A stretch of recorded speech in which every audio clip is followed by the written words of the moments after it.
Ladies and gentlemen, let's take a journey into the unknown.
The energy that surrounds us presents Riding Through the Unknown with your host, Michael Hoff.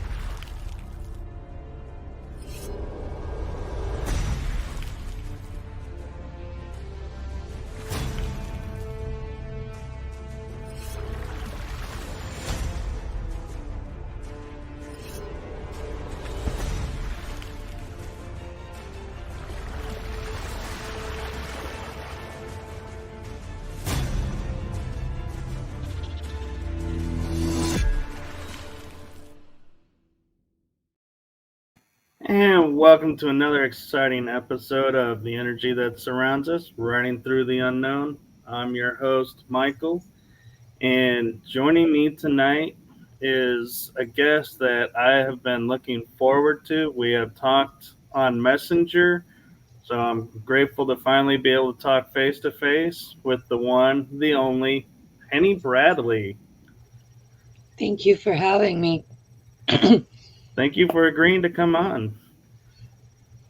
So, for those who haven't maybe come across you yet, which I'm sure there's a few still out there, could you tell us a little bit about your background and your involvement in what you're going to be talking about? Yeah.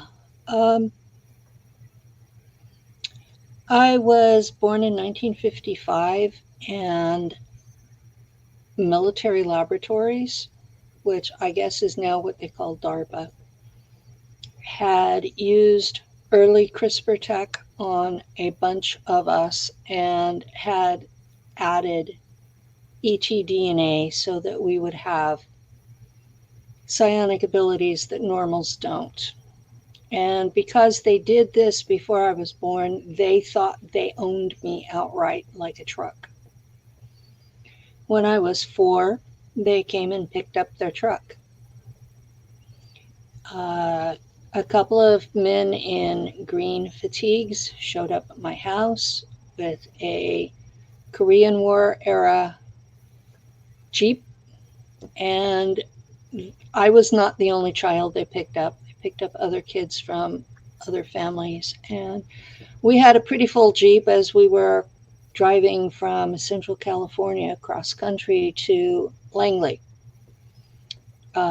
They left us at Langley Air Force Base.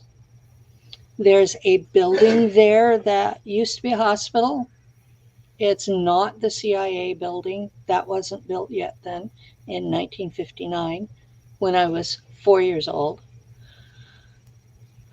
I was placed in room number 7, and that became my name for the rest of the time I was there. So I was number 7. They would yell 7, and that would be me. I would be expected to answer. I was not taught to read or write. I spent the first year and a half being mind fractured. That's a difficult thing to describe. You have to be in a position where the child has to choose if they want to live or not. And if they choose to live, they'll create a bubble around the memory of what's being done to them. And later on, that bubble can be formed into a new personality. This is induced dissociative identity disorder. And it was done to me on purpose. They created a 13 by 13 by 13 hierarchical array of altars by torturing my 4-year-old self. Most of that torture was sexual. It was rape by adult men. And there was no affection to it. It was, they would come in, they'd have a clipboard, and whatever was next on the list was what they did. And they were very actually clinical about it. I don't know how they pulled it off. But it was sheer torture from my point of view. I was a very small 4-year-old. And after about a year and a half, they sent me to Montauk at Camp Hero with some other children. There were 4 of us when we left and 2 of us when we came back. The others died there. In those days, if you went to space, you went through Montauk first. They had to know what you did in the chair. When I got back to Langley, they started training my alters. They already had contracts for alters and tissue samples for me to be used by other agencies. So if you do the math, a 13 cube is just shy of 2,200. So they had that many versions of me to work with. And they would train each one with a set of codes to wake up, do your job, whatever your job was, to report to your boss, or as they call it, debrief, to remember everything that altar had done if it hadn't been activated for a while. And there was a code to make you self-destruct, and there was another code to make you go back to sleep. That's how I remember all this, is because in 2013, my remember code was used on my first altar that served in space. So this was a complete memory download all at once. When I was 9, the survivors of Langley were sent through a jump gate to Mars, Miles Klima. It was where the Germans had their base there. And the 20 of us were turned over to the Germans. The Germans didn't want idiots. So they put us in Schule with their own kids. Schule is German school. It's taught differently than it is here in the United States. It's taught Prussian style. You say everything out loud. You say it wrong, you get slapped with a ruler. we learned German, but not Hochdeutsch. We learned Schwabish, which in Germany today, Schwabish is considered a hillbilly language. About like my grandpa's Ozark is considered, my grandpa's Ozark accent is considered hillbilly here. But um,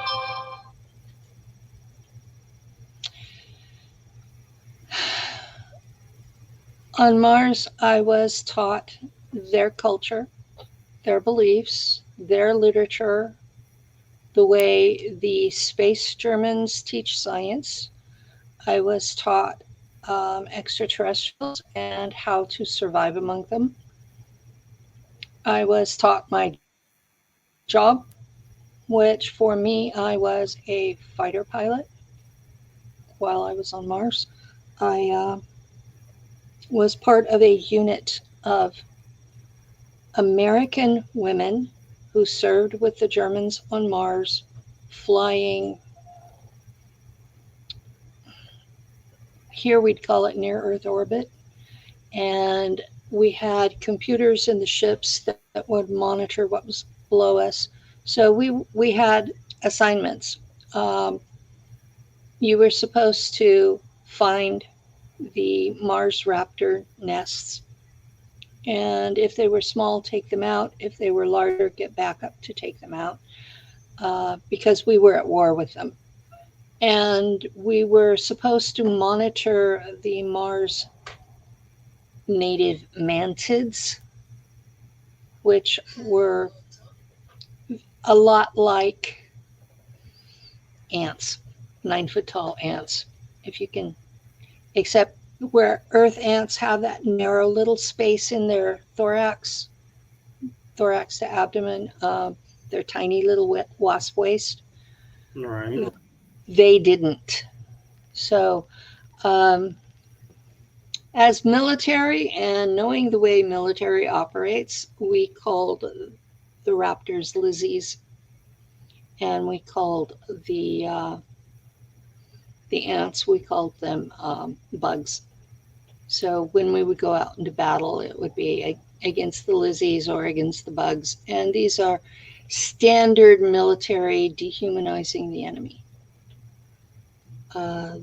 The war was over in 1990 Earth time, and I was shipped out to the German military in space and placed as a navigator on a freighter ship. That particular trip, I did 25 years on Mars and 25 years in space. I have done hundreds, if not thousands, of trips. They used to come for me every Friday for decades. I would wake up with a cover memory. And in my case, it was a mermaid in a kelp bed.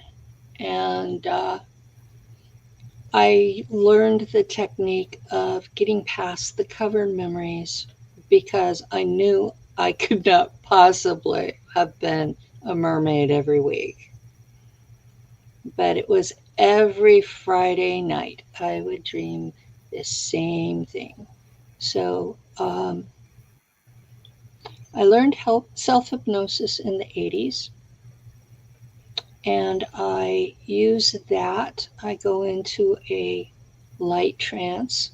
I ask my subconscious to pull away the curtains, to open them up, and show me what really happened. And it's usually very, very different. It's usually somewhat hostile, dangerous, threatening, and it's rarely on Earth. I do have alters who operate for agencies on Earth. I don't discuss them because what they do is highly classified still, and they will kill me. And if not, the people they're targeting will. So Yeah, I'm more afraid of those people than I am the CIA. Oh, no doubt. So,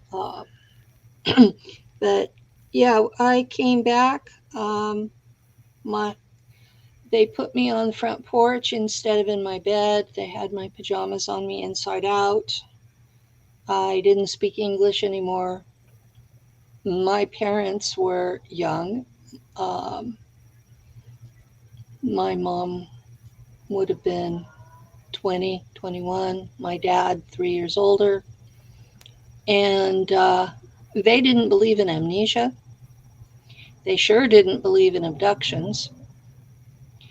And when I came home and I was speaking German instead of English, and I didn't know who they were because I'd been mind wiped, they didn't believe it. And 3 or 4 months later, when I told my kindergarten teacher that the Martians had left me on the doorstep, she told my mom about beat me to death for making things up. So I've been telling the basics since I was 5. So this is not a new story for me. I have known weird things happen to me and around me my whole life. So there's a lot of us out there too. Most of us keep quiet. Um, I'm curious with your travels and, everything in space.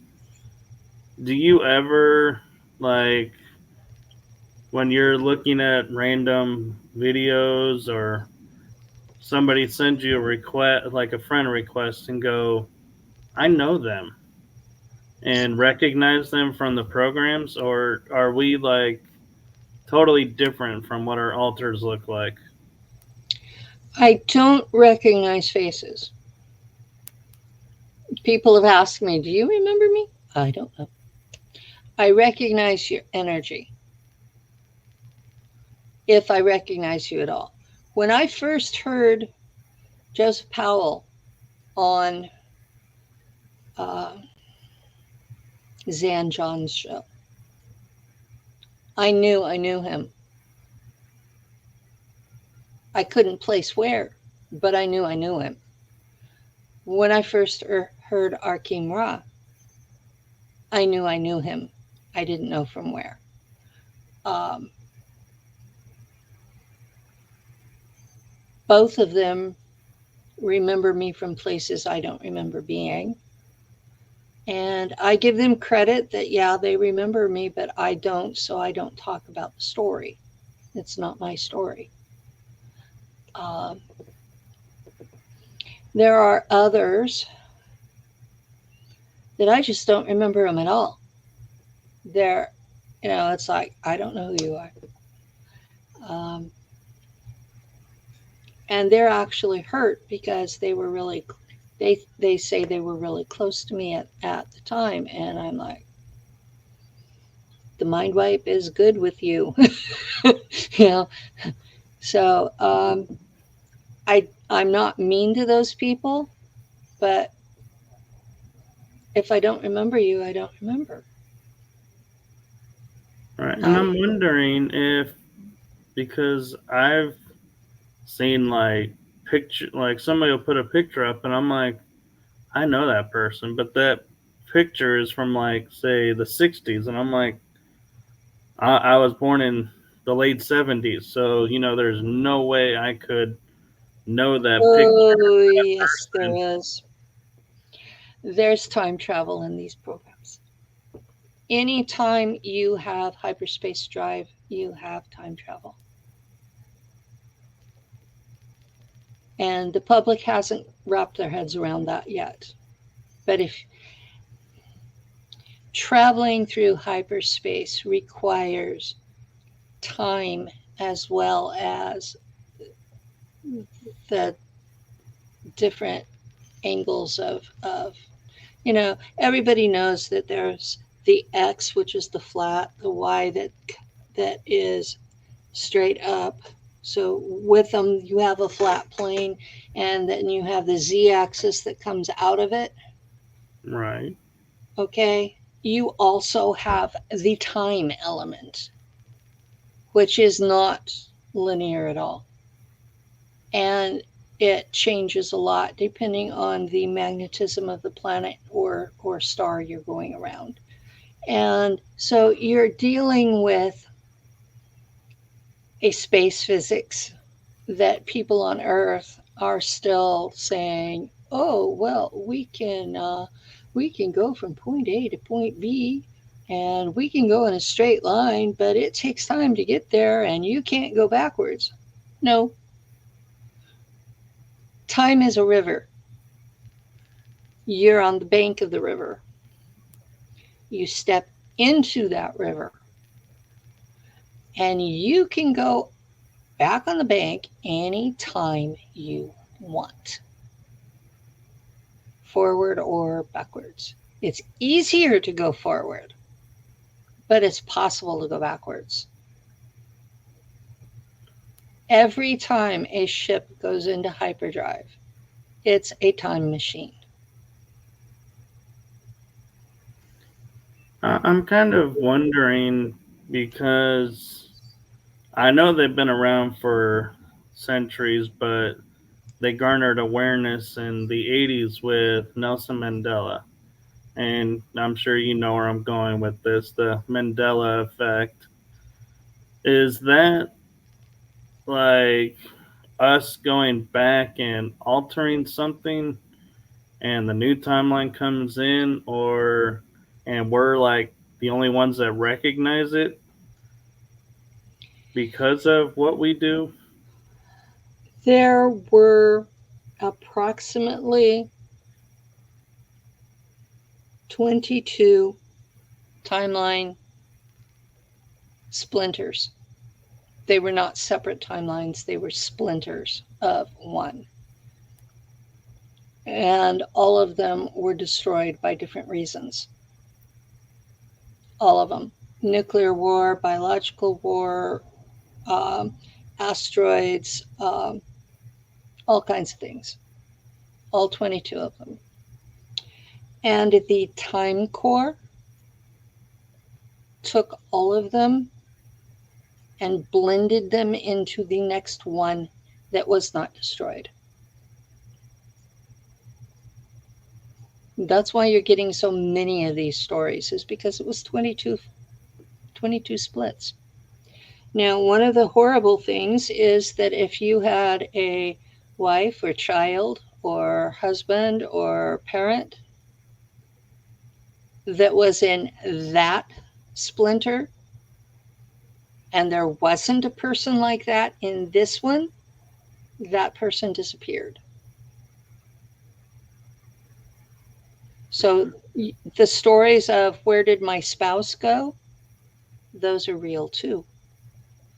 The Time Core could not fix that problem. The assumption was made that saving the majority was preferable to losing them all.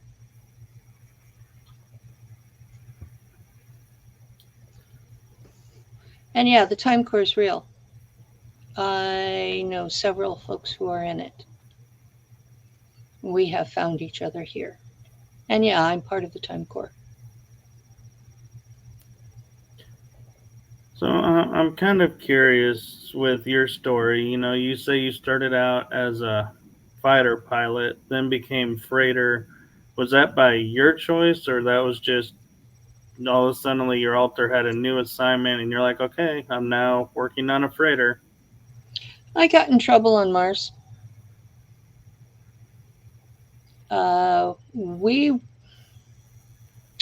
This sounds immoral by American standards, so I haven't talked about it a lot. And folks tend to understand it, write it into how they understand life. Okay? In the German space programs, you are encouraged to have a sex partner. A regular outlet for sex. Not because they want us to be happy, but because we're more productive that way. Now, I had one of those people in my life. We were the equivalent of married for 20 years.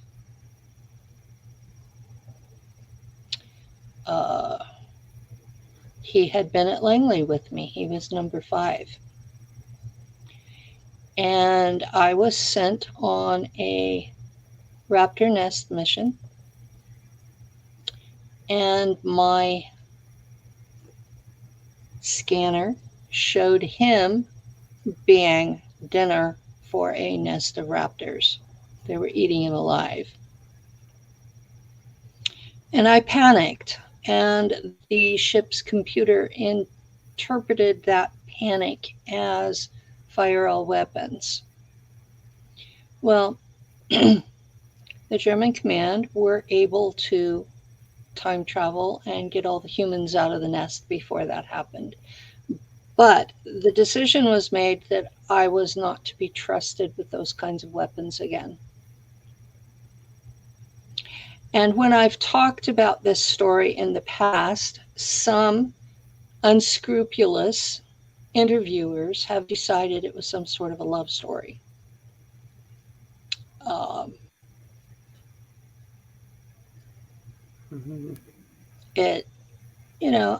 I did care about the man, and we were together a long time. But this incident, the German High Command decided that it would be better for everyone if we were separated. And since I was at fault, I was put on a ship off-world. This was considered punishment because the navigator is chipped into the ship's computer and becomes a security risk. So I was never again allowed off the ship until it was time to go home. I was kept in the central part of the ship where navigation, the bridge, the officers' mess, and my quarters were. I was never allowed anywhere else because if there had been someone with telepathic abilities, they could have accessed the ship's computer through me. So I was housebound. I could go to work, I could stay in my room, I could go eat. That was it.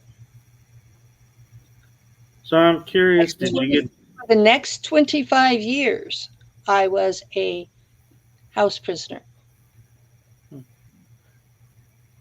I'm curious if you were able to maintain like memories of the weapons and how they worked in case of an emergency, or did they wipe that out and just say, this is you now?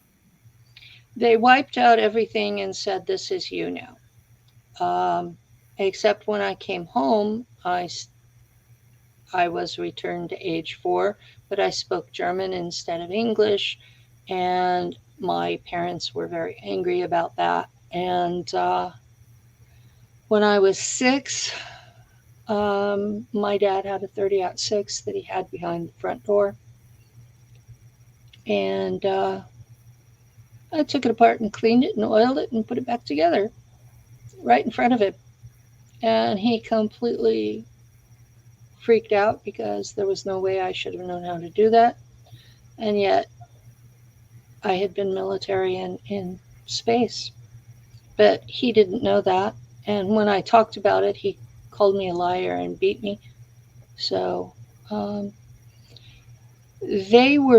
my parents were very much,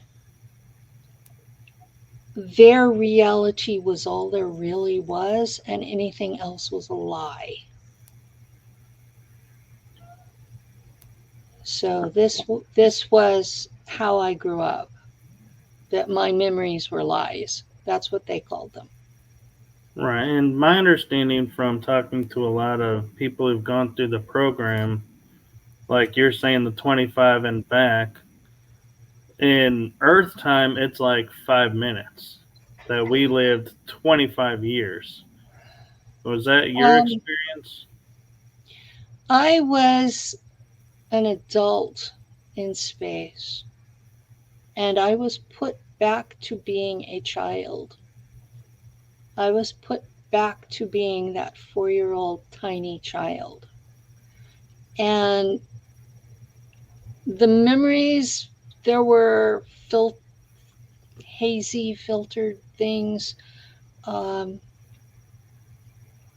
really didn't remember most of it until the activation code was used on me.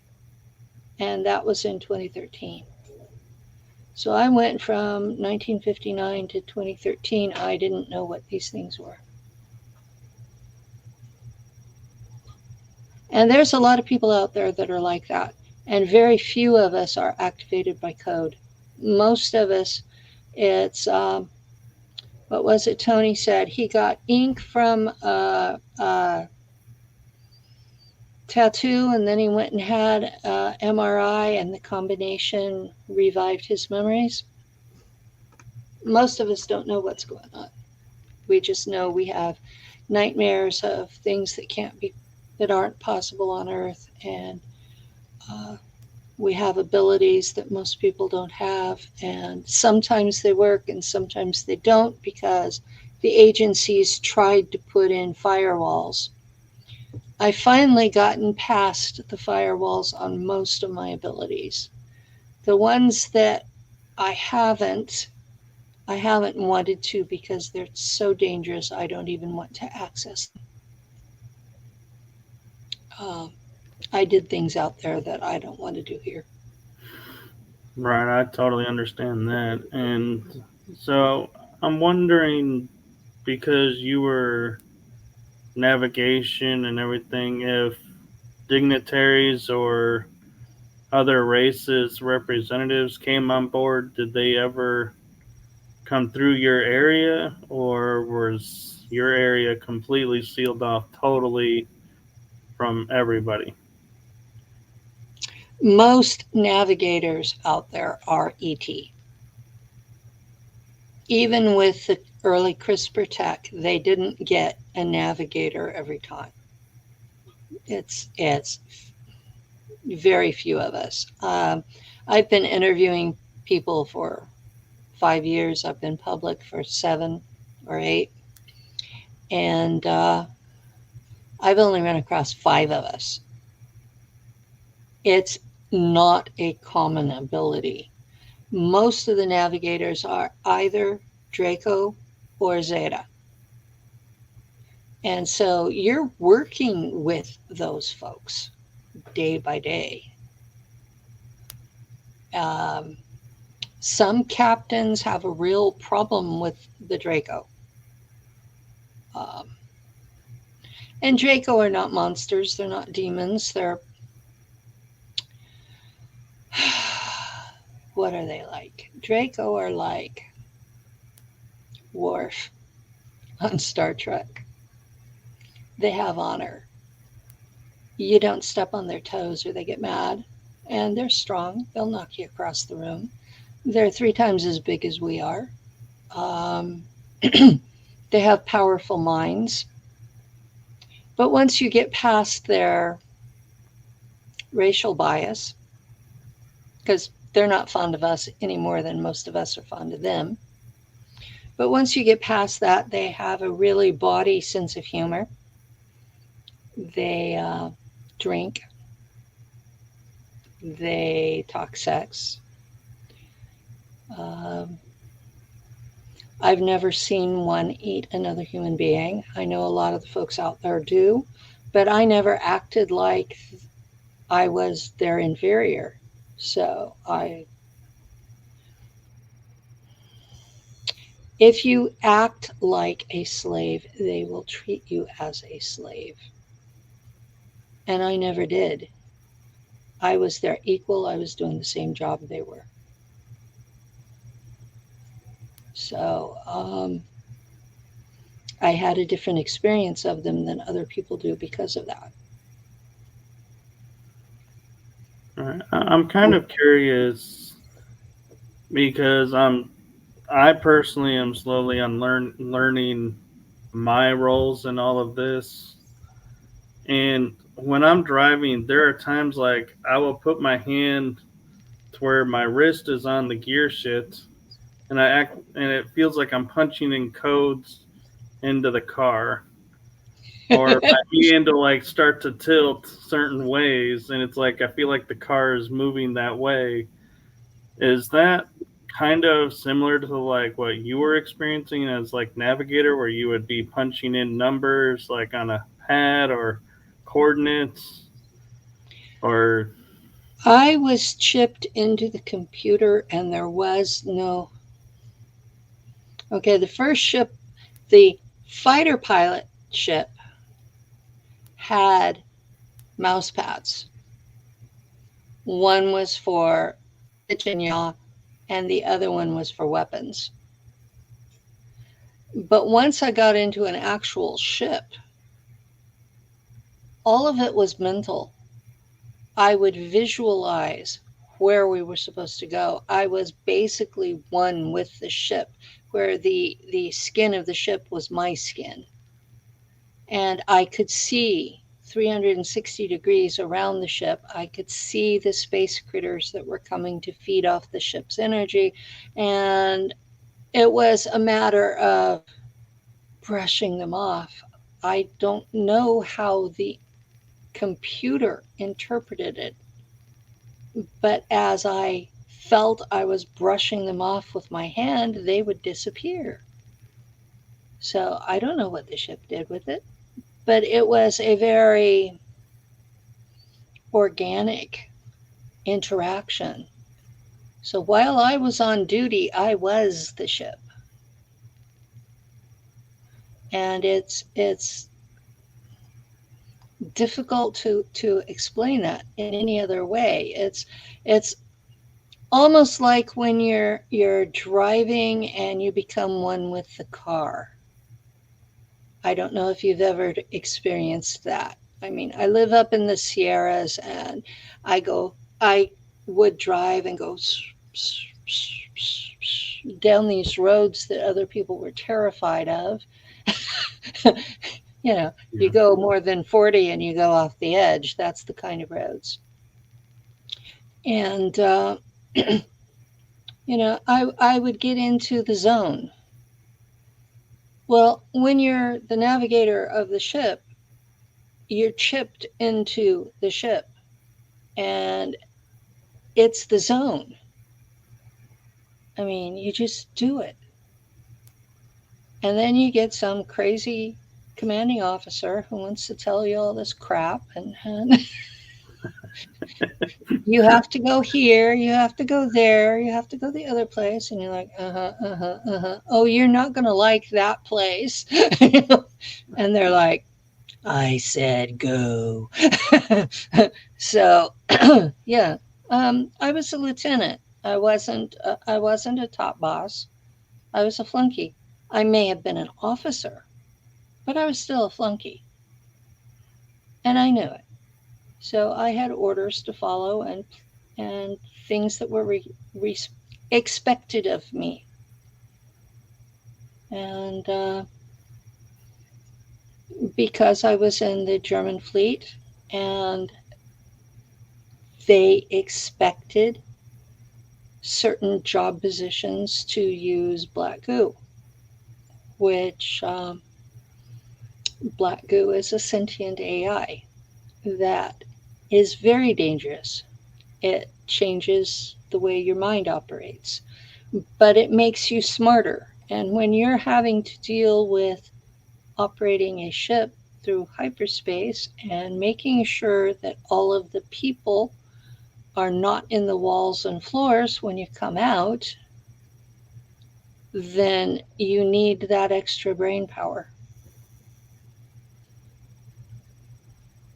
So I'm wondering, like you were saying, you had some officers that, were a little, less friendly. Whenever they would say, like, oh, we need to get over to this point, get us there now.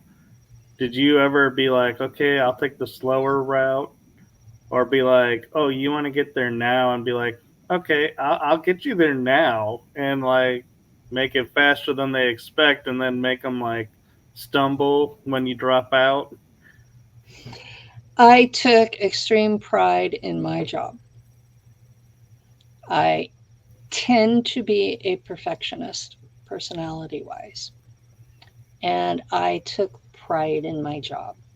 And I was not going to let a rude, insulting commanding officer take that from me. I did my job perfectly. You're better than me. There was there was one commanding officer, and I've interviewed him, and he admitted that I was completely justified doing this to him, that the way his alter treated me deserved it. But he had been sexually harassing me the whole time we'd been on the ship. And I kept telling him no. And one day he ordered me to service 4 of the sadists on board. And these were men that were noted for putting their partners in hospital. And I decided I'd had enough. And I used my psi ability. And I have this ability there. I haven't tried it here, so I don't know if I have it here or not. I haven't wanted to know that I did here. But there, I heated up the cerebral spinal fluid in the center of his brain. You know, where your pineal gland sits in a pool of fluid. Right. I heated that up to the point that it exploded his brain. Exploded his head. And then I picked him up and I tossed him into regen, because my point was not to kill him. My point was to make him respect me. When he got out, he tied a rope around me and tossed me out the airlock. And once he knew I was dead, he pulled me back in, tossed me into regen, and as soon as I was okay, he repeated it. He repeated it over and over for 8 months.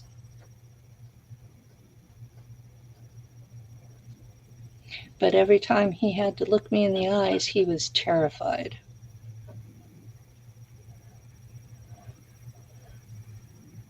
So,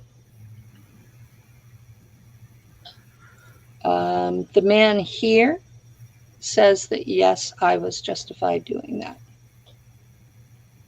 The man there, he'd probably put me out the airlock again,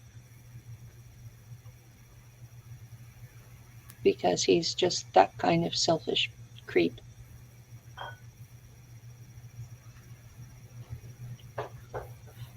But we got captured by the military-industrial complex because of something stupid he did, and I was able to escape with some help from friends, and he chose to not go with us, so he's no longer my commanding officer.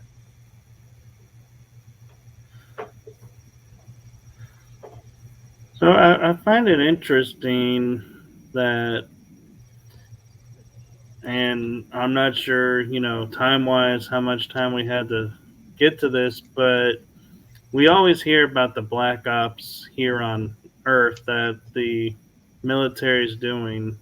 And I found it interesting when I was talking with Arkeem, Ra, and some others that you're aware of the SSP black ops, and I figured the SSP alone is the black ops, but it sounds like there's even more black ops within the black op. Is that your take on it? My take on it is that there are at least 6 competing factions that started off not even knowing about each other. They are using different technologies. because the groups that mind fractured us sold different alters to different people, you have assets that are working for all of them. And when you work for Monarch is, they started off being sex slaves and then went into political subterfuge, political spying. They also do industrial spying. But they shoot up their people with black goo. And they have programming to not like people from Kruger. Kruger is where they got the idea for, I can't think of the name of them, the Borg. Because Kruger will cut off your hand and replace it with a gun. Kruger will add chips all over your face. There is a human underneath, but it's really hard to see them. And so Kruger and Monarch assets are programmed to hate each other. And they operate very differently, but they're using the same people. And then you have the Germans, who, because they actually won World War II in Antarctica, they have first dibs on all the assets.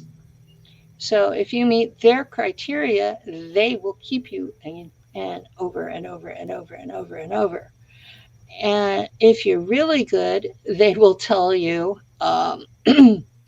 you're too valuable to us. So when you die on Earth, we're going to come get you and we're going to regenerate you and you're going to live with us as long as you can be regened. That was meant to be reassuring. Now, we've also got the military industrial complex, and it goes by various different names: ICC, Alliance, Interplanetary Corporate Conglomerate. My friend Ileana calls them planetary corporations. Those are all the military industrial complex. There's about 150 companies, and they are constantly infighting amongst themselves as to who's going to be boss. But together, they run the biggest program now. And they are trying to take World War II back to the Germans. Then you also have Solar Warden. And it's basically the police of the solar system, except that they're constantly hassling ETs all over the place. It doesn't matter if the ET was here first, they're going to hassle them because they're not humans from Earth. And they vivisect people. So you're out in space and you've got this ally that you've been working with for 100 years. And Solar Warden shows up and they pick this guy up and they're vivisecting him. And you get a telepathic scream. Now, what are you supposed to do? Are you supposed to blow up that ship and all the humans on it to get to the one guy? Yeah, what are you supposed to do?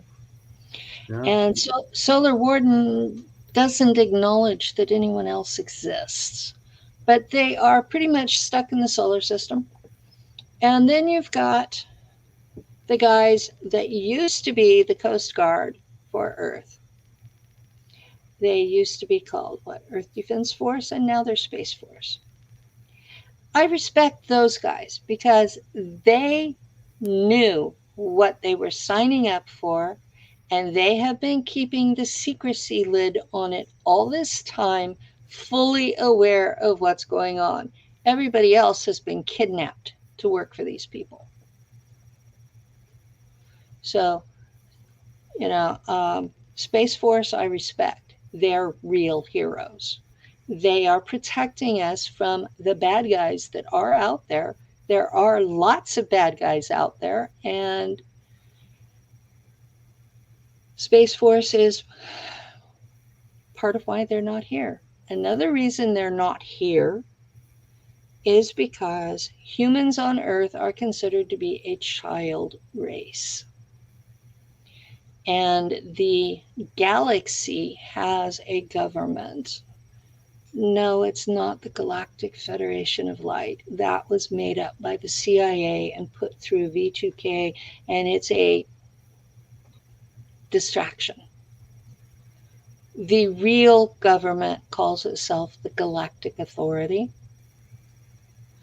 and they have a military police force called the Guardians, and the Guardians are who is making sure nobody kills humans on Earth.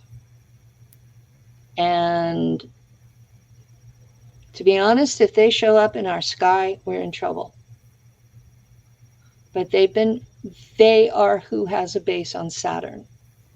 So when the esoteric connects Saturn with authority, it's because the military police of the galaxy have a base there. It's not because it's evil. Right. Are you aware of any like MK Ultra or Deltas or the secret, or not secret, the what's the word I'm looking for? Super soldiers being allowed with the Guardians on Saturn, or are they totally against the programmees? The Guardians want nothing to do with the super soldiers. They consider us an abomination.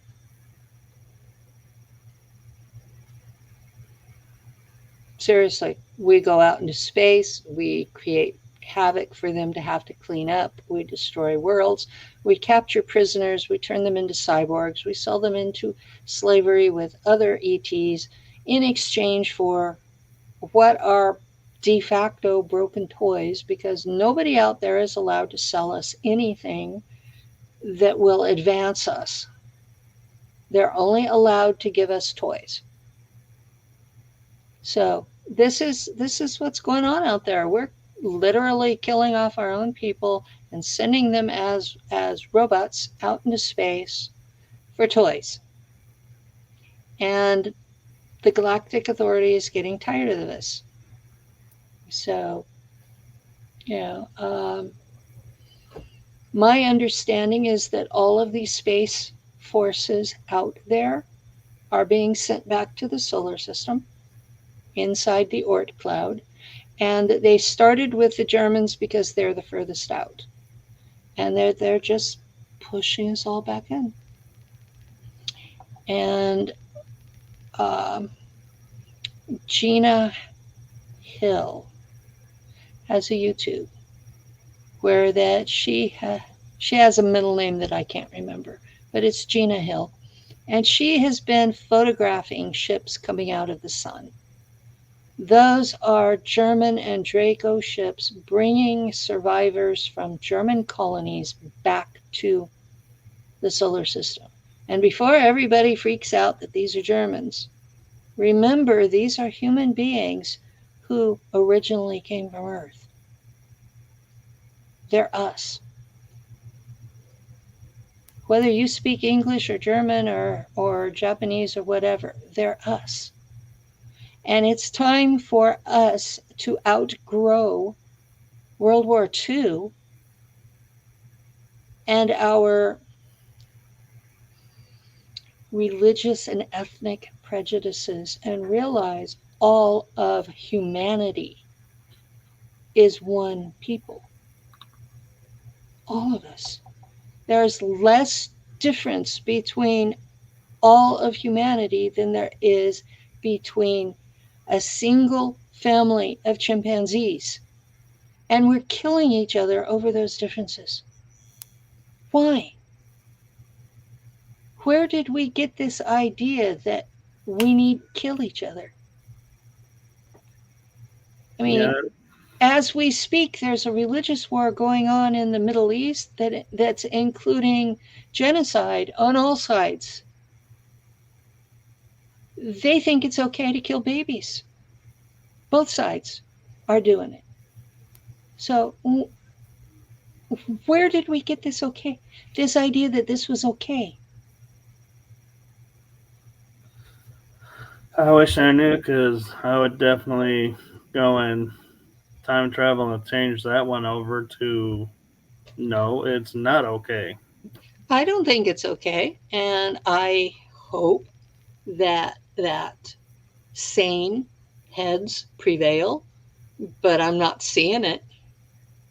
And it's it.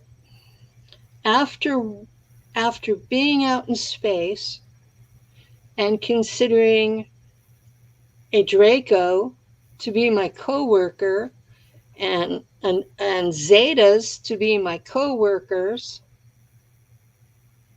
how can I hold anything against another human? Of any language, religion, or skin color. We're all people.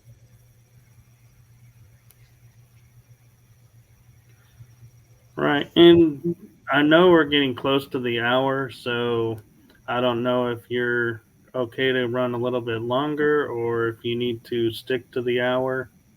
I can go a little bit over. Okay. I'm used to doing 2-hour shows.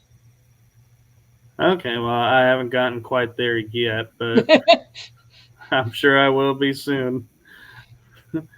But so we mentioned the Space Force and how they're coming in and kind of legitimatizing everything and bringing an end, hopefully, to the abductions of children and being put through what we did and being fractured and everything. My question, though, is what are their plans to do with the super soldiers that are already done? Do they plan on, utilizing us to keep things going, or are they going to say, you guys are done, we're flipping you off, go enjoy the rest of your life? I think their intention was to flip us off until they needed us. I think that was their intention. That those of us who remember anything were an oops, their systems failed. Uh, Except me, and I was activated on purpose by an NSA group. They were part of the Russian desk out of um, Fort Meade, Maryland. And they deliberately activated me using my Remember code from 1959. And unfortunately, the team members that I interacted with were both killed in 2016, and they had not bothered to tell me why. Uh, they did teach me how to be a dissident and not be arrested. And I've been walking that line very tightly. Right. I can totally get behind that. And I'm wondering, too, those, like somebody was reading me for my involvement in the programs, and they said I somehow fractured the programming.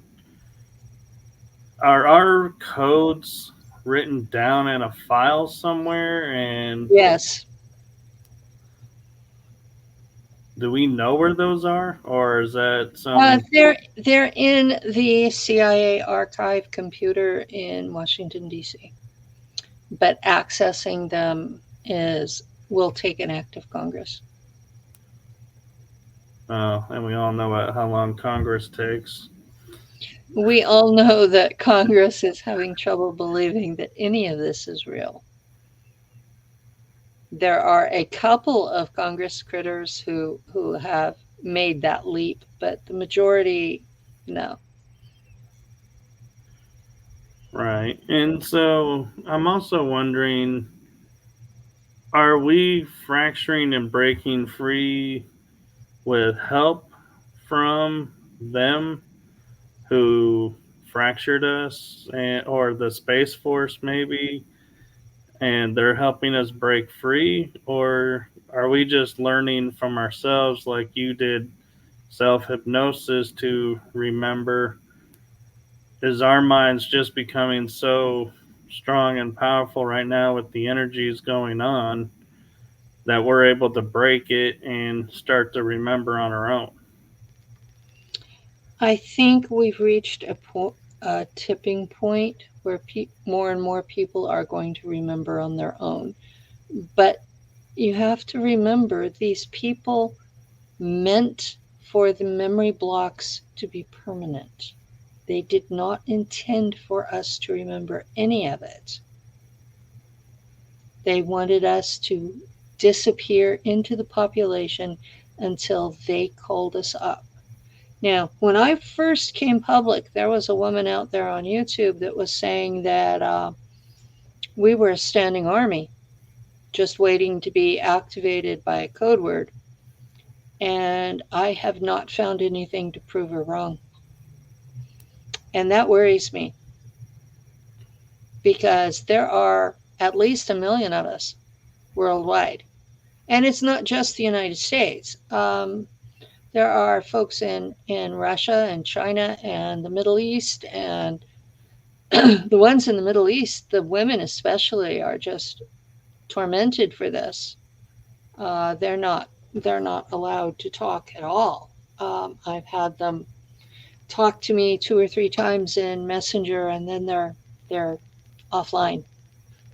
Can't find them again. So it's starting to sound like what's the difference between, say, a Manchurian candidate and us in the programs? Is there Nothing. a difference? There's not a difference. That's what we were designed to be. And when you look through the literature in the 1950s that's been declassified, it's very clear. They were looking for Manchurian candidates, and that's what they considered us.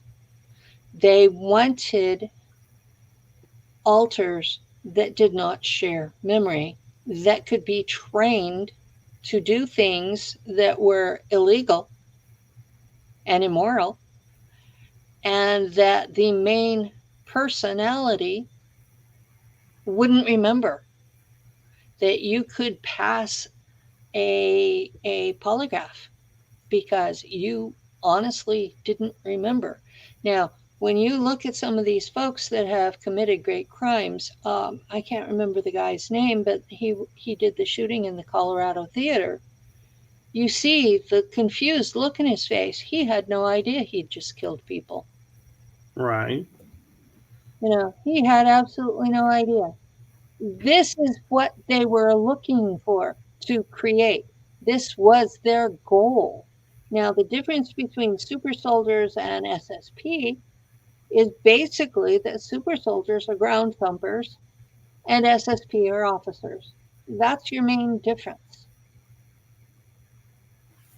Okay.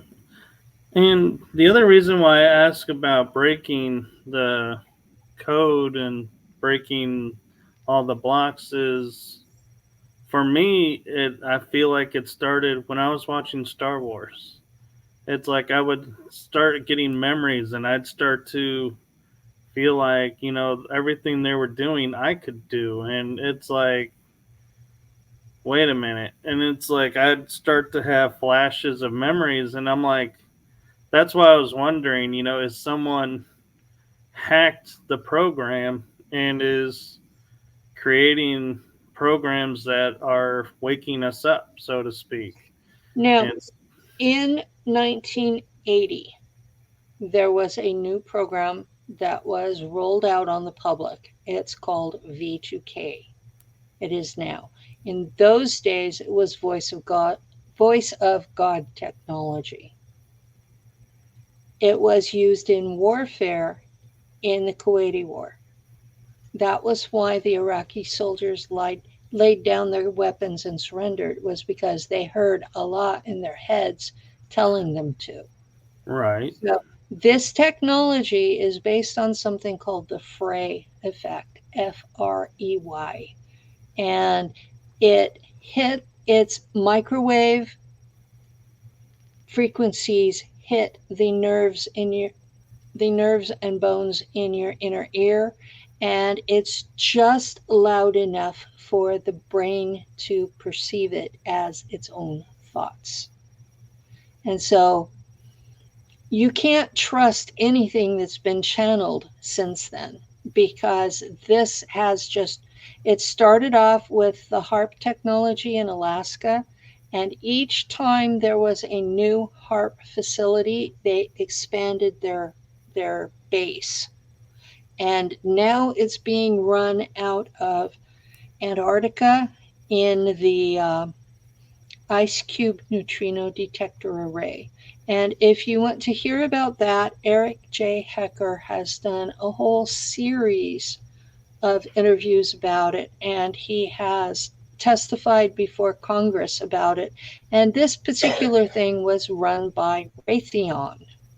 And since he testified, Raytheon changed their name. Really? So, really, they didn't want to be affiliated with that. But I've seen articles where they're planning on enlarging this facility to 8 times the size it is now.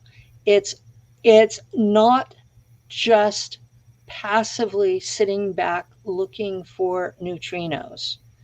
It's a two-way communication system, faster than light, and goes into space. It is a weather control device. It runs the V2K program.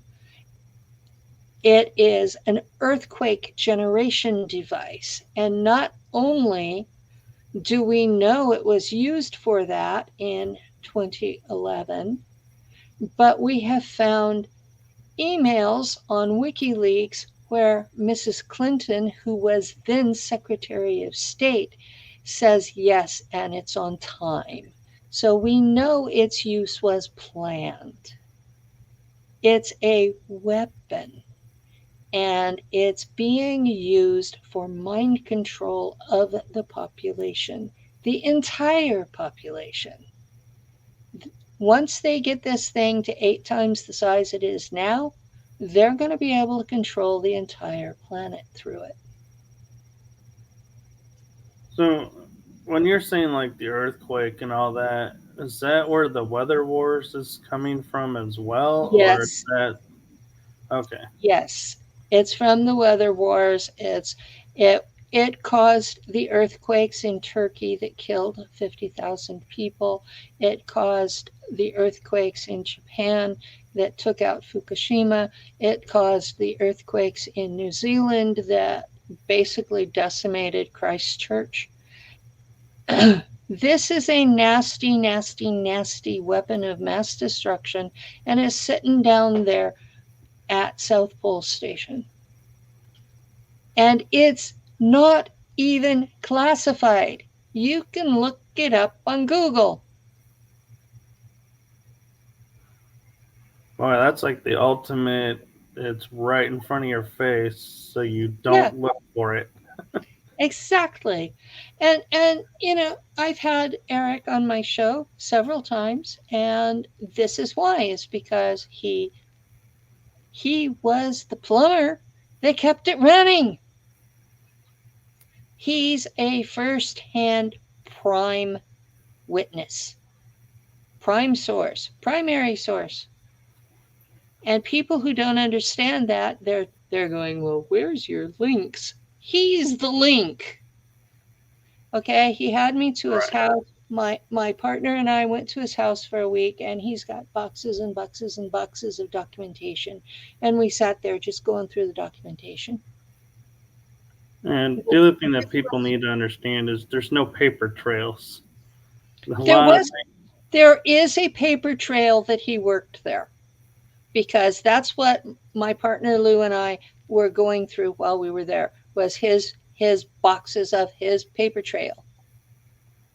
Wow. Normally, like I know, like the MK Ultras and all those, you'd be lucky to find your name on a document. Well, I interviewed the CIA Archivist from the DC office who uploaded my file to their computer. So I know for a fact there is a paper trail for me, but I don't have it in my hot little hands. Right, and I doubt a Freedom of Information Act will get that to anybody anytime soon. Probably not. We're back to an act of Congress to release those. But yeah, there's that's how I know where the files are, is because she uploaded them, and she was 85. She came on my show. She said, "Yeah, I uploaded," and we did a kind of a line by line what I remember, and she said whether it was on my file or not. There was one thing I remembered that wasn't in the file, and there were, I think, 3 things that I didn't remember that were. So she thought I was doing great. So I have a friend who, she's a dear friend of mine, and she asked this question of Brad Olson when he was on the show. And with your information around the weather wars and HARP and all of that and DARPA, the question was, when we turn off all of this that they're doing to manipulate the Earth, how long do you think it'll take the Earth to reset itself back to where it's supposed to be, free of the manipulation? I don't know. Is it It, even possible? at this point, I think Earth would figure it out, but I don't know how long it would take. We don't even have a Gulf Stream anymore. We have had weather manipulation in one form or another since the late 70s. And at this point, it's completely controlled. The first time that I watched a weather report and I could see the weather control in your face was when Hurricane Katrina made a square corner out in the ocean, so that it was aimed directly at New Orleans. Right, and you can't help wonder why they're targeting specific areas. What's hidden there? They're targeting places where they put out more money than they get back. They are targeting,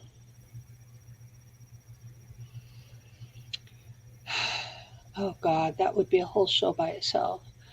And there is currently a genocide going on to eliminate the Rh positive people. And so they're going by the places that have the least income, the most output first. And they're taking control of resources and testing the ability to remove weaponry and see just how compliant these people will be when they're absolutely without hope. If they're going to go primal and shoot everybody that comes to the door, or if they're going to allow themselves to be put in a place where there are no resources, like what happened with when they were put into the dome and left without food or water, and so many of them died. They're testing to see what will happen. And So it's not a fun thing. no, and I'm wondering if Space Force was created, like you're saying, to help with all of this and bring an end to it. Are like an example is Hawaii recently had a direct energy weapon attack. Mhm. Why didn't they stop it? Why would they allow that to happen? What's Because that their was an Air Force project.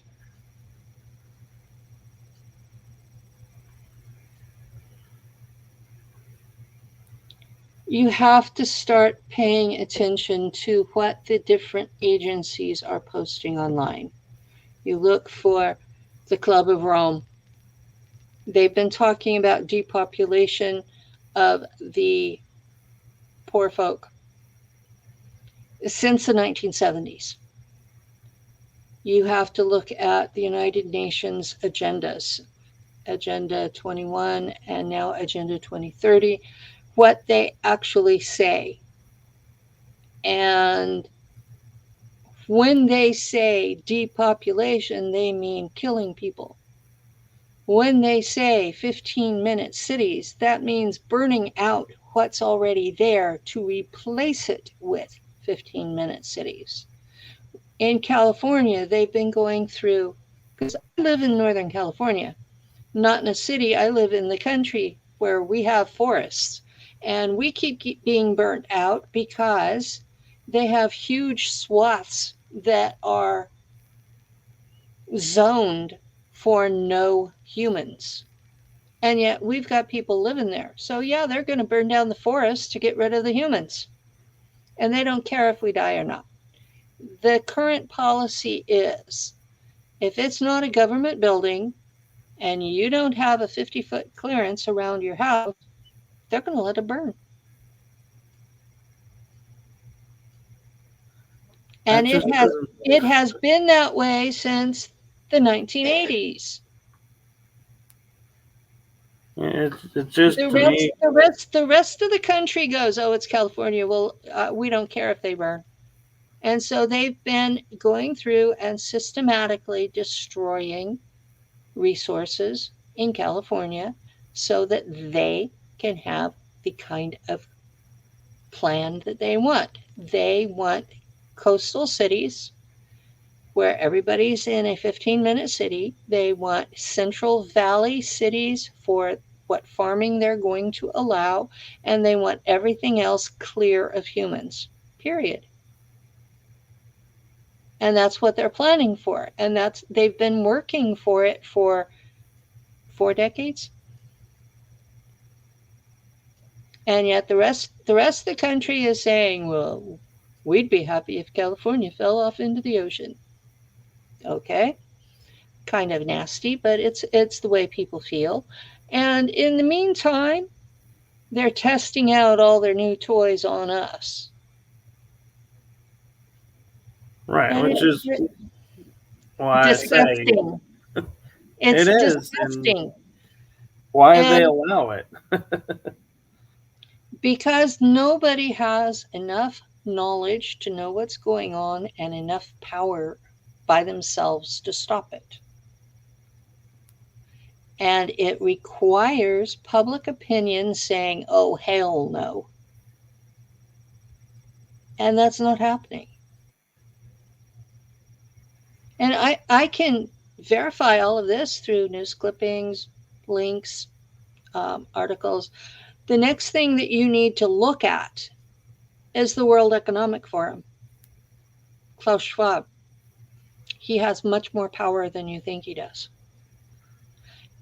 He has enforced on the European Union that they are now grinding up dried insects and adding it to their wheat flour, and it's in all of their wheat products. They are eating dried up bugs. And I had a link to a news article yesterday where Tyson Meats is purchasing a bug processing plant. Can you imagine Tyson Chicken adding bugs to their processed chicken? No, and I can't imagine why people would even stand and say, okay, we're eating this now, this is our new diet, instead of saying, no, I'm not eating that. No. Because they will burn out the people that say no. Personally, I'd rather be burned out than eating bugs. I would too, but it is what it is. And people are not listening to what these people, these folks are actually saying. If you take the time to read their websites, Club of Rome, United Nations agendas, World Economic Forum,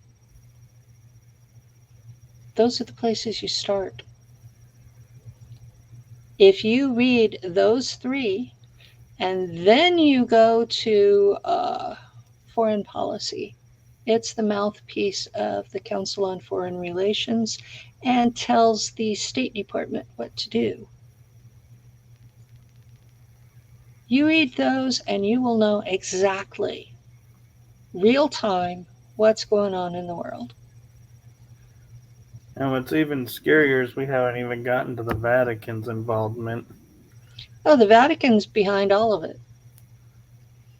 The Vatican has been killing people since it was founded. Okay, people think that the Vatican was founded by Peter. It wasn't. It was founded by Sylvester. And Sylvester was the Pope when Constantine the Great held the Nicene Council that decided what books were going into the Bible. And the two of them had this thing that they were going to accomplish a religion that would unite a dying empire and revitalize it and bring it back to power. Well, what ended up happening was the Vatican took the power. And later on, they did the doctrine of discovery that allowed the destruction of the rest of the world in the name of colonialism. So it's been 1,500 years of hell on earth because of the Vatican. Yeah. And I'm curious your take with the Vatican and the Templars. Are you of the following of the Templars were standing up against the church and following the relics and following the esoterics, or are you of the ones that said the French church wanted to skip out on their debt, so they got the Pope convinced they were heretics and wiped them out? Both.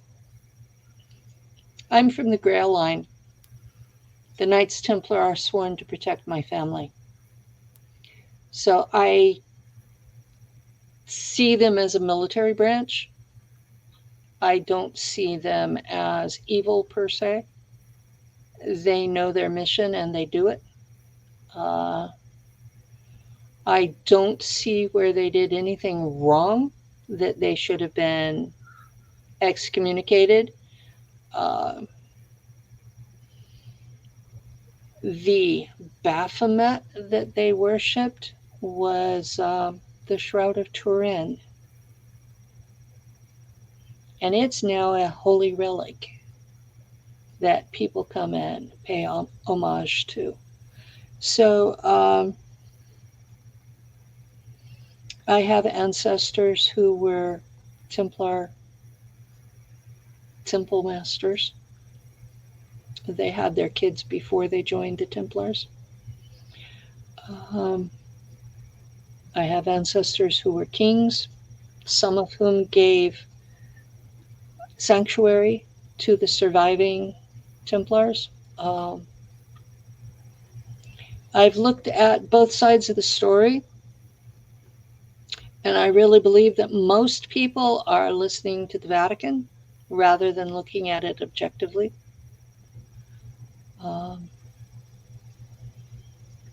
Are they nice people? I don't know. Some of them are, some of them aren't, just like everybody else. I don't think they're any more evil than any other paramilitary group. Now, where I live, we have two paramilitary groups. One's Christian and one's Satanist, and the local sheriff's department steps off the curb and lets them pass, both sides. So I have this opinion of paramilitary are a dangerous breed. Now, does that mean they're inherently evil? Depends on what the individuals do, what the group is stating their goals are. So I've had more trouble trying to understand the Freemasons than the Knights Templar. And the other thing that amazes me is like the church has said Judas was no longer the traitor, that they go, oh, he was following Jesus's instruction, but yet everybody will keep saying, oh, he's the traitor. And Mary Magdalene. The Bible says he was the traitor, and the Bible says that the wedding of Canaan was Jesus and Mary Magdalene. So she was actually his wife. She was not a prostitute. Right. And it amazes me how many people will say, well, the church told me this. And I go, well, you realize the church changed its platform and Mary Magdalene is no longer this. Oh, no, she's still this. I'm like, Really? are you serious right now? Yeah, they're serious. They get something in their head, and that's. I mean, this sounds crude, but some people you cannot change their mind even with a baseball bat. Yeah, they need the cosmic 12x6s that we were given. Yeah, that would do it. Yeah, maybe. I know a lot of people who have it so stuck in their heads that the reality here on earth is the only reality, and what their pastor has told them is the only truth, or their imam, or their rabbi, or their guru. It's not just one faith. It's any group that has an organized structure with a guy at the top. And there's a few of them that it's a woman at the top, but not very many. Most of the time, if it's religion, it's a man at the top. And if there's a woman that has power, she's labeled a witch. Right. I feel like when America was being formed from coast to coast, that was their biggest threat, was all the tribes that were here were matriarchal. Mm-hmm. And what did we do to them? We pretty much almost wiped them all out. The white folk did their best to completely eliminate them so that there would not be any descendants to take the land back. That was on purpose. That was completely on purpose. And the doctrine of discovery was a papal bull that justified it. It said that if you came into a country, a new land, and all of the inhabitants were not Christian, that you had the right to clear them out and take their stuff without sin. And that was the Pope said that at the time. That was in 1499. They recently pulled the rug out from under that, which I don't know how that's going to affect America because all of our property rights are still based on that. And so now that you've got the tribes saying, well, that has been pulled out, so we want our land back. And they have treaties going back hundreds of years. So are those legal documents going to be allowed to stand? If not, why not? So there's going to be some changes, and a lot of people are not going to be happy about it.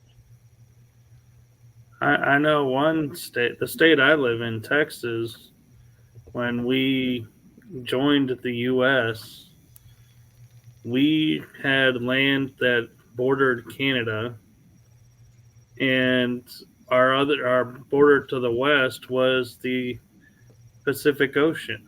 And so it's like you're saying, if we get returned to our original land rights, California, Arizona, New Mexico are all going to become Texas. Nope. California belonged to Mexico. Separately. I actually found a map of the Republic of Texas, and it shows California being a part of the Republic of Texas. Well, at that time, California thought it belonged to Mexico. So your Texans were doing a land grab. Well, our Texans were Americans that were coming in to steal the state. So, yeah, we technically still would be Mexico. Yeah. So where I live, there was a Spanish land grant to the Amador family, and they owned what are now 4 counties from El Dorado down through Tuolumne County. So, yeah. In Texas terms, that would be about 150 miles of territory north to south. Right. California is 700 miles north to south. A lot of folks back east don't know that. And I'm kind of in the middle. And I'm like, I can't help wonder, not only is our political system going to be undone, our, certain amendments, it's like, everyone's like so excited to go back to before, corporate America, so to speak. And I remind them, like, one important thing was, if we go back to pre-corporate America, women lose the right to vote because that amendment passed under the corporate America. Well, since the corporate stuff started after the Civil War, you're going to have a whole lot of other stuff. And I really don't want to argue about who gets the right to vote, because at the point we are now, nobody's vote counts. Right. Until we get that fixed. Yeah, it doesn't matter who has the right. And until voting matters, the whole question is moot. And I see no reason to add gender discrimination into the mess. In space, women are mistreated. Generally, we are expected to work as a man beside the men and still sexually service them. So we are slaves. Even if you are an officer, you're still a slave. So I kind of have an attitude about that. I do too, actually. The man that I live with has been very reasonable, patient, kind, especially since I've been disabled most of the time we've been together. There have been times that I've had surgery that he had to take care of me like I was an infant, and he hasn't complained, not even once. And I am very grateful for him. I would not be here today if it were not for him. So I don't want to come off as man-hater, because I'm not. I had 2 really sucky husbands who were both violent, and that's the only reason that I haven't married Lou, is both of my legal husbands told lawyers and counselors that the marriage license was their pink slip on me, and that I was their property, and that if they chose to kill me, that it was within their rights. And I I don't ever intend to be property again. I'm a person. And if you can't accept that I'm a person, then I'm going to walk away. You know, like an old-fashioned Southern girl would hold the shotgun to your face and say, "Oh, hell no." Right. I mean, that's a Southern custom that people don't think about, is because they say the plantation owner was the husband, and in actuality, it was the wife. She ran everything. She controlled the money. And it was Well, like, not in my family. My grandfathers both controlled the money, and they treated my grandmothers like they were stupid. And one was from Oklahoma, and the other was from Arkansas. And the ones from Arkansas had indeed had a plantation. So, you know, it depends on the couple, right. and what the woman's willing to tolerate. Well, having watched both of my grandmothers go to hell in a handcart when their husbands died, and watching my mother being unable to function when my father died, hell no, I ain't going to be that. No, and In my case, the body's falling apart, not the mind. right, and I applaud you and everyone that I'm starting to learn and create connections with that are going through this, and being able to stand up and be like we are with everything we've gone through. It like, I feel like sometimes going, I don't know how I can be the happy go lucky, go with the flow person, learning what all I've been through. I feel like I should be the opposite.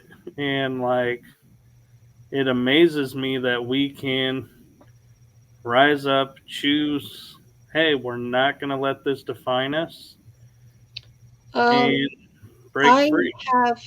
have times when I am angry,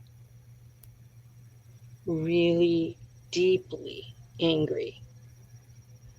I have times when I'm going through questions in Messenger and I have tears running down my face uncontrollably.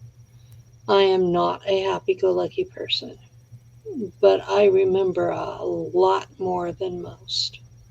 Because of the way I was activated, I got a full lifetime's memories at once. And even with the fact that things that happened over and over and over tend to blur, I still have a good 50% recall of a 55-year life. So I know what happened to me. I know what I was involved with. I know what I did. Now, I have other alters that I'm like moments in time, and others that I have like 10-15% of their memories. And I'm not sure what all they did. But that first one that was on Mars and then on a freighter ship, that one I remember. And it's not happy memories. I was not asked if I wanted to remember. Once they were dumped on me, I had to spend the time to find out what it was I was remembering, because this wasn't normal. And I've been called every name in the book ever since. So I would not have gone public. I was perfectly happy sitting in a Facebook group doing peer counseling with other people with memories, and then the CIA took it upon themselves to start shooting me with energy weapons. And that was when I went public. Because, as Bill Cooper put it, if you know they're going to kill you, You stand under the spotlight and you tell everybody why. Now, 4 years ago, I had surgery to repair my left shoulder because the CIA broke it. 2 years ago, I had surgery to repair my neck because my first husband had broken it. So I'm not in great shape. I'm not pretending to be in great shape. And I'm not hiding. I'm sitting here. If they want to kill me, they know where the hell I am. But now, if they kill me, everyone will know why.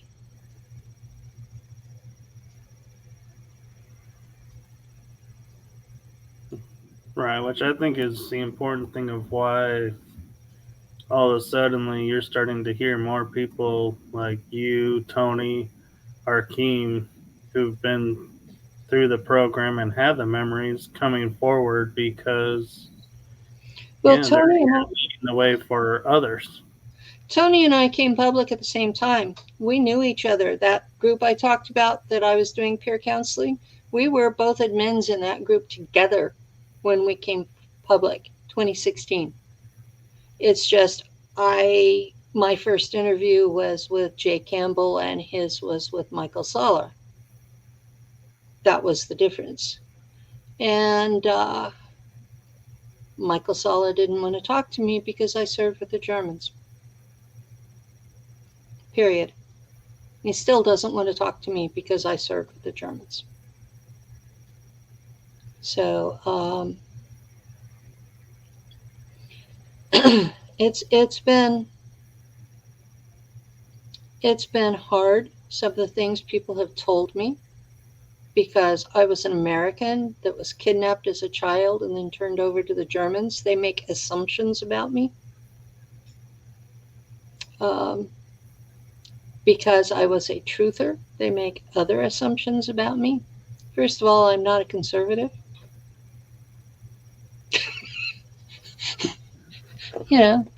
That's probably the biggest assumption that people make, is that I'm either a conservative or a Nazi, and I'm neither.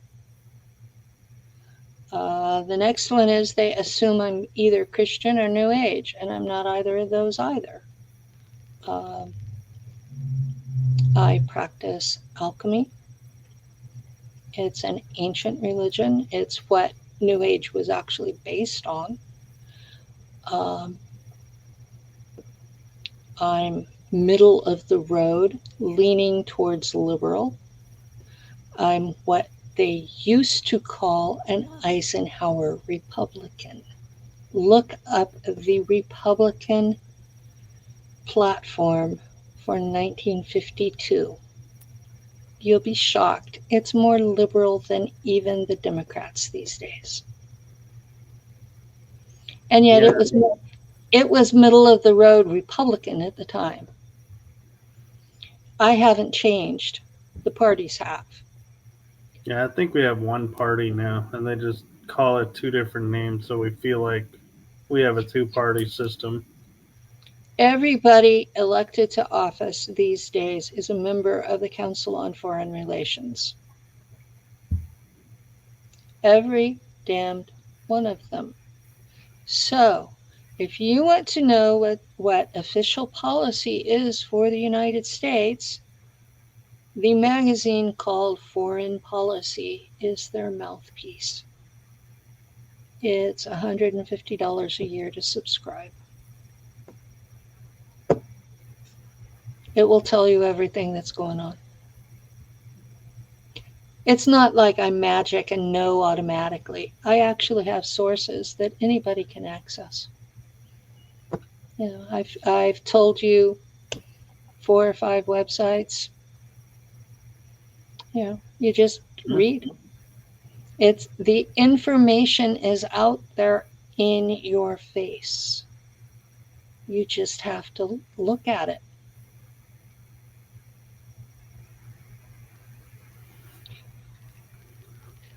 Wow, we went a lot longer than I thought we were going to go. I just looked at it. We're like Now we're 44 minutes. It's okay. I guess I had more to say than I thought I did.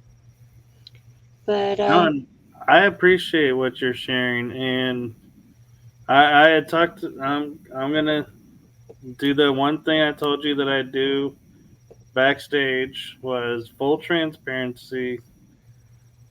I appreciate you coming on the show and sharing because you and I have not talked face to face before.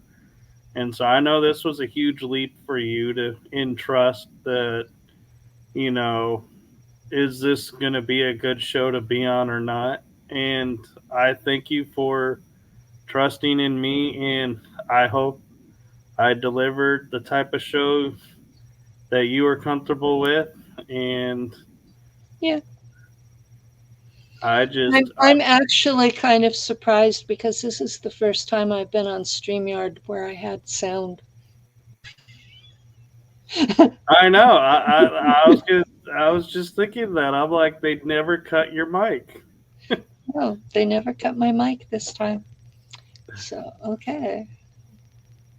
No, and I do appreciate you sharing all the information you have. I know it's hard sometimes to share, and so I just want to say I am grateful and appreciative, and I'm learning a lot. And with this being kind of, we were talking about what is writing through the unknown. The goal was just to help people like you have a platform or a show where they can freely share their Mhm. knowledge, and when people are ready to listen to, they can find it and listen. But I'm also finding now is revealing stuff about myself, and I have to say you've given me a lot to think about. And like, I like how, though, too, as much as you're telling us what's really going on, you don't leave us in a hopeless state. That you do point out that there is still hope. And so I appreciate that. The biggest thing that we need to do is stop fighting each other and start fighting the plan that's against us. We have to stop the genocide of humans. And we have to start seeing each other as the same species. Right. And the one thing I'd like to point out about that, too, is we don't have to wait till we have 100% of humanity behind us to make that move, No, we because don't. chances are we probably never will honestly have 100% humanity backing. But Yes, it doesn't take 100%.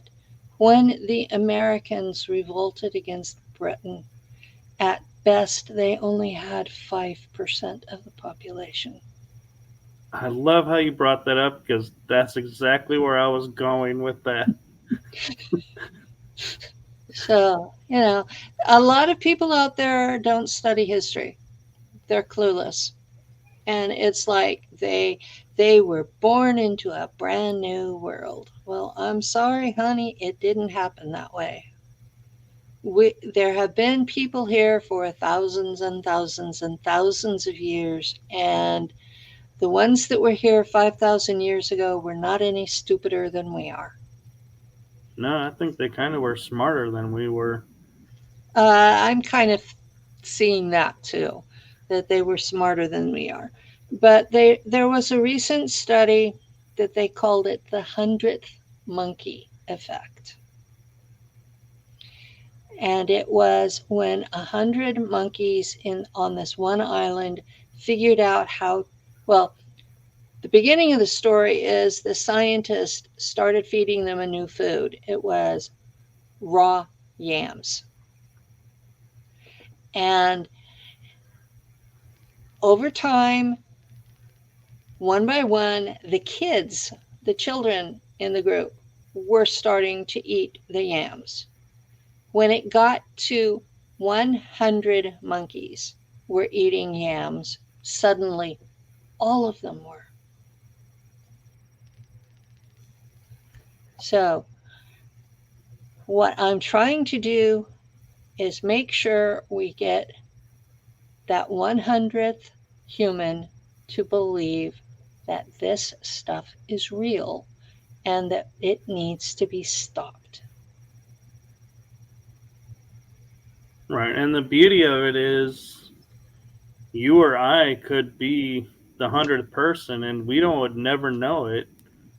Yeah. And so don't sit there and think, oh, well, there's only 10 people I know that, believe this. So, we got a long way to go. You don't know where those 10 people are in that scenario. They could be Yeah. your They friend. could, they could be the first 10 or they could be the last 10. Right. And you're the one deciding one that'll tip the scales. So, never discount your own strength and your own belief in yourself, because you never know. You could be the 100th, you could be the 99th, which helps the 100th come Mm-hmm. forward. So, what I've been working toward is people convincing Congress that these black ops need to be stopped. There's nothing we do out there that cannot be done by consenting adults. There is no reason for children to be mind fractured and used as slave labor for the rest of their lives. There's none whatsoever. Now, I'm seeing some of the black ops are starting to use people under contract, and others are still using kids, because I've been contacted. One was by a family in Texas. They were saying, my 4-year-old says he won't go back to sleep because he doesn't want to go into space again.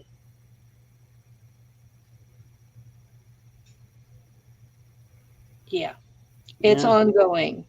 It's not something that stopped in the 1950s. It's ongoing. This I was contacted in I believe it was 2019 about that. This is ongoing. It's not something that stopped happening last century. This is now. It's still happening to babies in our country.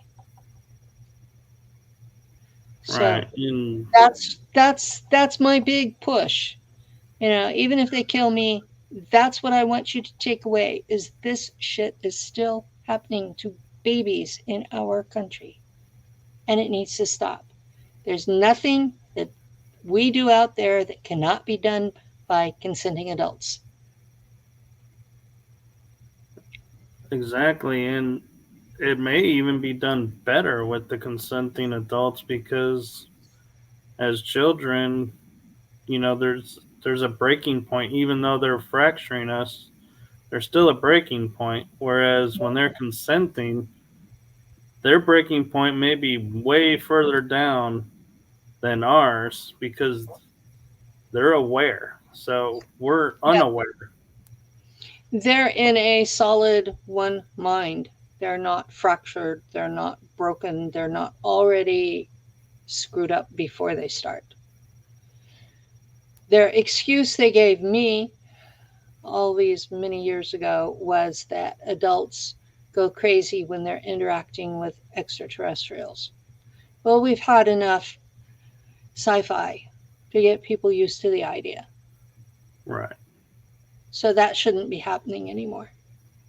No, and I mean, we even had the movie Contact, which isn't really classified as sci-fi. That I love Matthew McConaughey's line. It's one of the few movies that I actually will ever quote Matthew McConaughey, is when he describes the universe, and he says, if the universe is empty, it's an awful lot of wasted space. Yeah.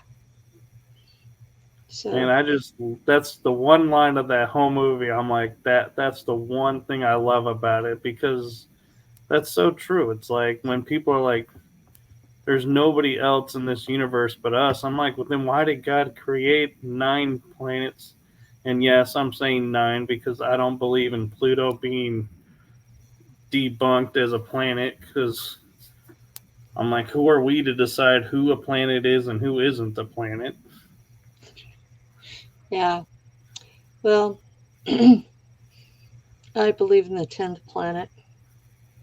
I do too, and I feel like that's why they debunked and declassified Pluto as a dwarf planet, is so that number 10 would become 9, and it's like, it's still 10.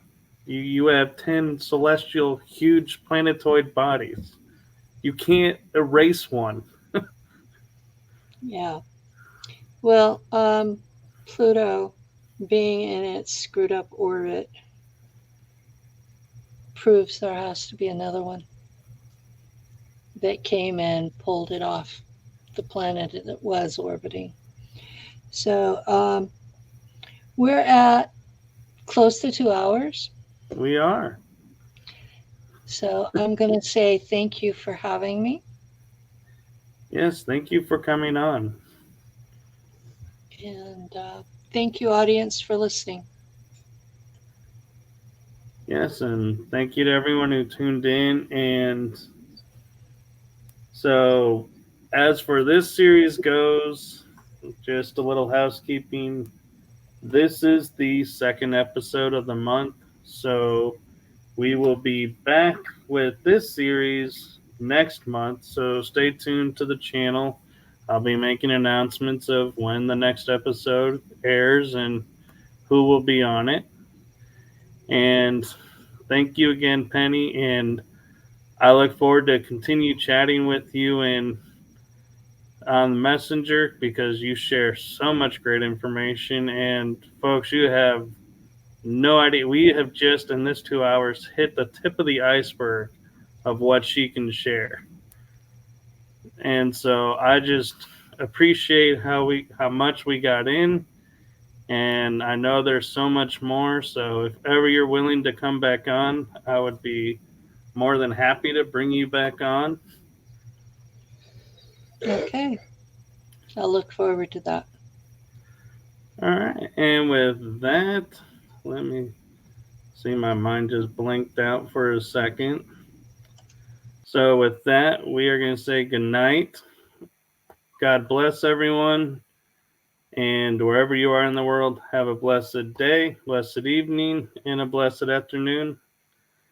And we will sign off.